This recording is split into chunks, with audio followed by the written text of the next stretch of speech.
Let's welcome in Brett Goode into the program this morning. Brett, former Razorback, former Packer, part of the Henderson Phillips Employer Solutions team. Brett, last hour, Tommy and I were kicking this conversation back. What is the toughest team outside of Alabama in the SEC West that's a challenger to Arkansas? We mentioned LSU, Auburn, Texas A&M. There are some ones that you can look at. In your opinion, and especially since you played at Arkansas when Alabama is down, who is the toughest challenger for Arkansas to take that next step? Well, I think, the way A&M has really handled Arkansas over the years, I know we got them last year, but their recruiting class was so strong this year again. So I think for us to take that next step, it's going to have to be able to get past them year in and year out. LSU, we know they won a national title a few years ago, so they're always up and down. So those are your three schools that are always in the mix and always, the ones that you're going to have to probably sweep them if you ever were to try and win a national title. I look at that just past conversation we had about the quarterback position. Brett, you played alongside a guy in Darren McFadden that was a 4 5-star most accounts, and talented player, but in-state. Who's going to be the first 5-star? What position group do you think Sam Pittman's going to be able to lure in? If you had to pick one, if you had to think this is the guy, and I'm not talking about through the portal, I'm talking about right out of high school. You think it's offensive lineman? Is that where he gets his first 5-star commitment to the University of Arkansas? Didn't we get a 5-star kicker and a snapper? I mean, I think, 6-star snapper. Special teams. Yeah. Offensive line probably, just from his connections. You think we got a shot there, but look, 5 stars are hard to get, and yes, they are good, but that's not necessarily the thing that matches every team too. The thing that we've seen with Sam's staff is the ability to develop these guys to the weight room and coach them on the field. And these guys are grown, and so not every 5-star is a perfect match for certain teams. I think like you look at the USCs and the Texas of the world, where they get a lot of 5-stars year in and year out, but it's hard to coach them together and get them to play as a team. And so I think that we would probably start on the offensive or defensive line. It all depends also, guys coming up in the state. Those guys are generally a little bit easier because if our Arkansas football program's good, they have a love for that school. So it's just kind of a hit or miss, and but it's really difficult. Yeah. Brett Goode with us here on the Morning Rush. I want to ask you an NFL question because obviously one of the biggest headlines of the day is Brian Flores and his lawsuit against the NFL. I struggle to have perspective on this because didn't work in that area, not coached before, so you've got some perspective. Does the NFL have a real issue here with what Brian Flores is saying is a systematic issue? I think so. The hardest part with the NFL is these owners are billionaires, and just like any business, you want to be able to hire who you want to hire. But we kind of look at the record of what he had last year and the way that people talked about him, and there really was no reason he should have ever been fired either. So it's a hard press that they've been talking about for years and years. He's probably got some legs to stand on here, and it'll be interesting to see this thing kind of play out. You've been in the meeting rooms. You've seen firsthand what coaches do every day. It seems like there's a number of coordinators across the league that could maybe be coordinators of color that could be moved up. What does the NFL as a whole need to do to maybe groom and develop some of these guys that have had a lot of success as coordinators that, like Eric Bieniemy that we've talked about for the last few years in this cycle? What could the NFL do to further their chances of landing one of these head coaching positions? Well, they put in that Rooney Rule years ago, and right, and that rule I don't think has really played out the way that they expected it to, because we've seen over the years where we're sitting here waiting on a guy to be hired, but they've got to interview this other guy first, and we all know that's just an interview that doesn't matter, and so they've got to probably adjust and tweak that rule. I don't know, that would be up to both sides coming together with their lawyers to figure out how they would really do it legally. But there are a lot of great coordinators. Byron Leftwich in Tampa, even the year they won the Super Bowl last year, besides Bruce Arians, all 3 coordinators were coordinators of color, which was the first team ever, which was great. So we're making that right path on this road that we're going, but they've got to do it faster, because we've seen how Mike Tomlin, he has not had a losing season in how many years has he been at Pittsburgh, and what he's done. Ben Roethlisberger hasn't, been the greatest over the last few years. And so that's the type of talent that he's able to do, to coach. And there's all these other coordinators that should be given a shot. And the thing with Eric Bieniemy, I think that there's got to be something going on within an interview process that the owners don't necessarily like. I don't know that. I've never sat in those meetings, but that's one thing we've got to get past some of these things with the owners to be able to get these guys a shot. Let's stay on Bieniemy for a sec. We're talking with Brett Goode here on the Morning Rush. So that's what's been widely characterized as his flaws. He's not being able to interview. Brett, who cares if you ace an interview? What people care about is what the relationship you have with your players and if you can win on the field. And I know his track record of success. I mean, Andy Reid keeps saying, Eric's calling the plays. I'm not calling the plays. He's calling the plays. So I would think that's a little short-sighted for owners to keep. Maybe he doesn't have. Maybe he's not the best in person. Who cares, right? I agree. I think that also has to do with his communication. I don't know how. Honestly, I don't know how well he speaks in public, and that's also the thing that owners are looking for of images of how can they handle the media, how can they handle the questions. Is this a good fit? I don't know. A lot of that kind of comes out in the interview process, to where you can go through that process to see how they would actually handle these situations. And so I don't know those personally. I've never been with him. I know that we had some coaches that probably could have done okay in the NFL as a head coach. They were assistants, but through my time, they did not have good interviews. And I know they even said they didn't. And I understood it, and I kind of got it because you could kind of see how they acted sometimes. And that's not who you really want when you have $1 billion franchise to be the face of that franchise.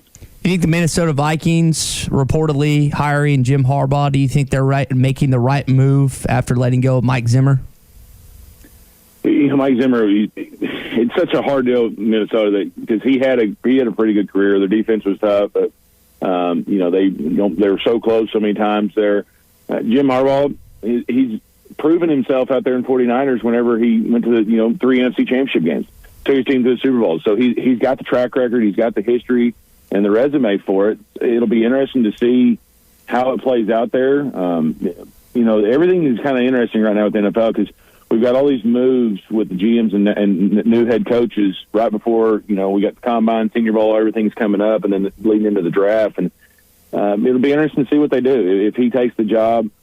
I don't think that he really wants to stay at Michigan. I think he's more likely to want to get in the NFL again because it's a different beast, and there's not really recruiting per se as much anymore, and it's just coaching football and kind of gets back to it. So it'll be interesting to see what he does if he gets back in. Brett Goode with us here on the Morning Rush. Last question for me on this topic, but I've seen this asked elsewhere, so I'll ask you: Would this issue that the NFL has, where 77% of the players are minority and there's no owners that are minority, if the league could somehow facilitate or figure out to have a minority owner, would that help this issue? Because I saw Louis Riddick talking on this last night on Scott Van Pelt's show last night, and he thought that would be a huge step in the right direction to get more black head coaches in the league. It would be absolutely a huge step, but you also can't force an owner to sell. So we're kind of in that, do we create another team? Do we franchise out? Because I don't think that the 7th playoff teams that they added this year, I think that was a terrible game. They honestly didn't deserve to be in there. It was kind of like the college football playoff. There's certain things they don't need to expand too much too fast. But if you were able to get somebody in the position to be an owner, yes, that would help out. We just got to figure out the right way to do it. If there's somebody who's really willing to sell a franchise, because you can't really force them out just to present that self and try and create diversity in that way.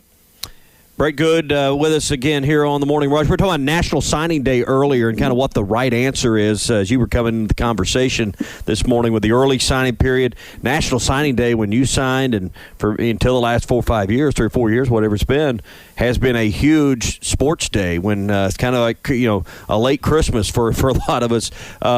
What is the right answer? And when you go back to your playing days and see your teammates, would you have rather signed before your senior season? Does there needs to be some adjustment from the December to the February? If you had the power to make changes, what changes would you make with the signing dates and the recruiting process? Because here we are, the official National Signing Day, and there's not much hullabaloo about it this go around.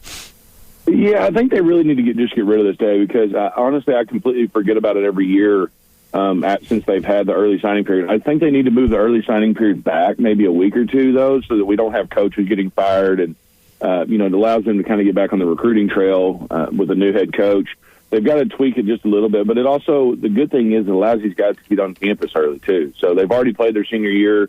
If they, graduated early, they can get up to a campus and get a little further step ahead. And the biggest thing is not even just getting a step ahead with their football; it's getting a step ahead with their education.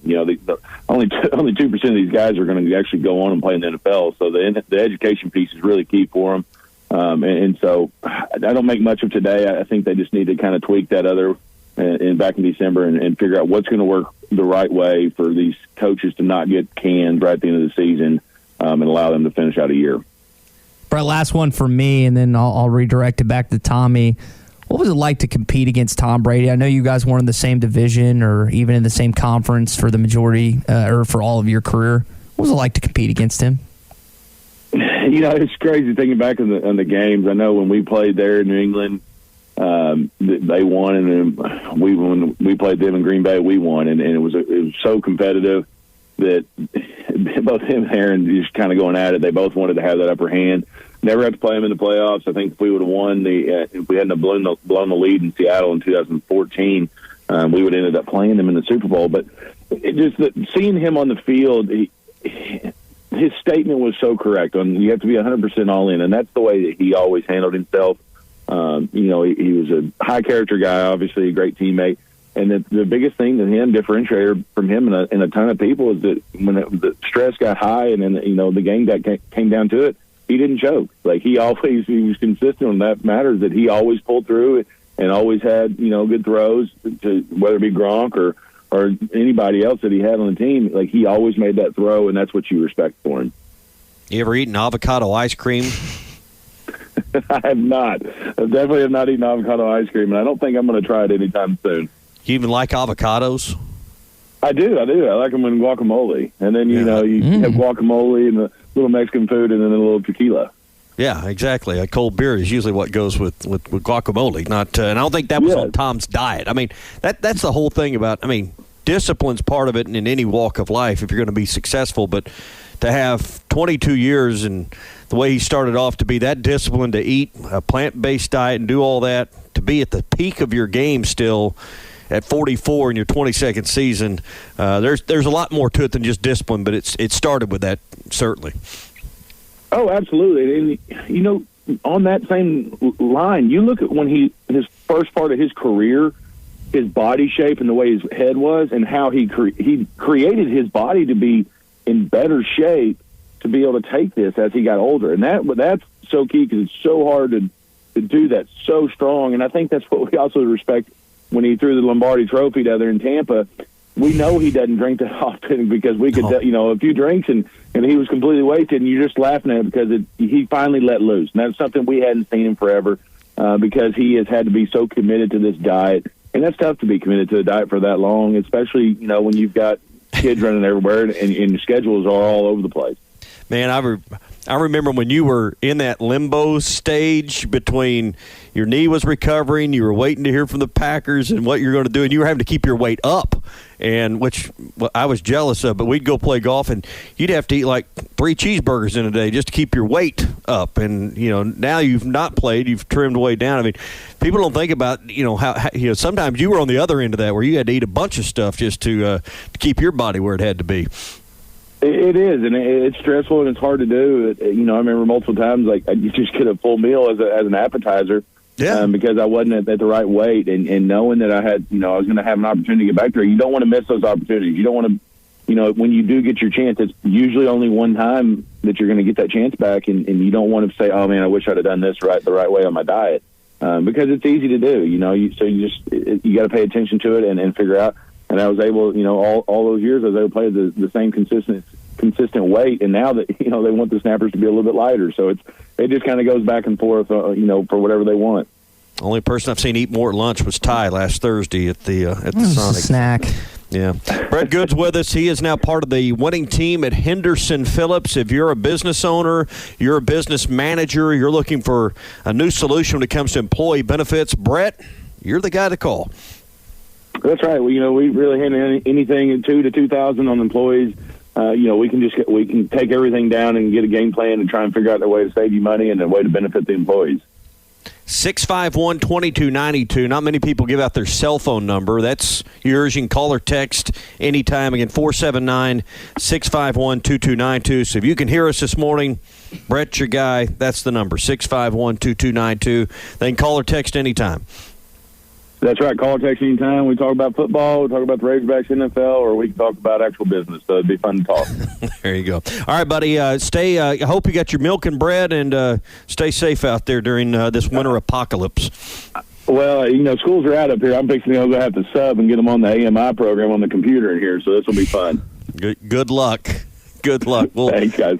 All right, we'll talk to you next time. Brett Goode with Henderson. Might be less football being played, but BetOnline has way more stuff to bet on this playoff season. From scored, totals, player performance props, to where the next fired coach is going to land, BetOnline is the #1 spot for all things NFL betting in 2022. And with the new year comes a new updated desktop and mobile website. Sign up today and receive your 50% welcome bonus on your first deposit. Just use our promo code BELIEVE to get started. That's BLEAV. And it's not just football. BetOnline's basketball, hockey, boxing, and UFC odds coverage is the best in the business. From sports right down to your favorite Vegas casino games, BetOnline is your #1 online wagering destination. BetOnline, the fastest and easiest way to wager on all your favorite sports and play your favorite games. BetOnline, where the game starts.